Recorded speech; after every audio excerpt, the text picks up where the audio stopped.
இயேசு கிறிஸ்துக்குள் மிகவும் பிரியமான சகோதர சகோதரர்களே, நான் எதை செய்தாலும் ஆமென் கர்த்தருக்கென்றே செய்வேன் என்று சொல்லி, அருமையான சகோதர சகோதரர்களே, பரிசுத்த வேதாகமத்தில் இப்படியாக சொல்லப்பட்டிருக்கிறது.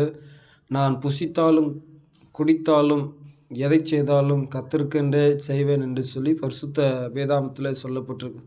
ஆமென். இன்னொரு இடத்துல சொல்லப்பட்டிருக்கு, நான் எதை செய்தாலும் மனுஷருக்கென்று செய்யாமல் கர்த்தருக்கென்றே என்ன செய்வேன்னா செய்வேன் என்று சொல்லி பரிசுத்த வேதாகமத்தில் இப்படியாக எழுதப்பட்டிருக்கிறது. அருமையான சகோதர சகோதரர்களே, இன்றைக்கு நாம் இதை தயவு செய்து நாம் சிந்தித்து பார்க்க நாம் அழைக்கப்பட்டிருக்கிறோம். ஆமென்.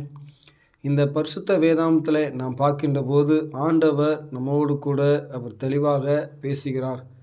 ஆமென். அதை நாம் என்ன சிந்தித்து பார்க்க நாம் இந்த நாளிலே நாம் அழைக்கப்பட்டிருக்கிறோம் என்பதை தயவு செய்து நாம் மறந்து போக வேண்டாம். நம்ம செய்வது கர்த்தருக்கு எவ்வளவு பிரியமானதாக இருக்கிறது, அதிலே அவர் பிரியப்படுகிறாரா? ஆமென். அது கர்த்தருக்குன்னு நாம் செய்கிறோமா என்று சொல்லி சிந்தித்து பார்த்து செயல்படுவோம். ஆமென்.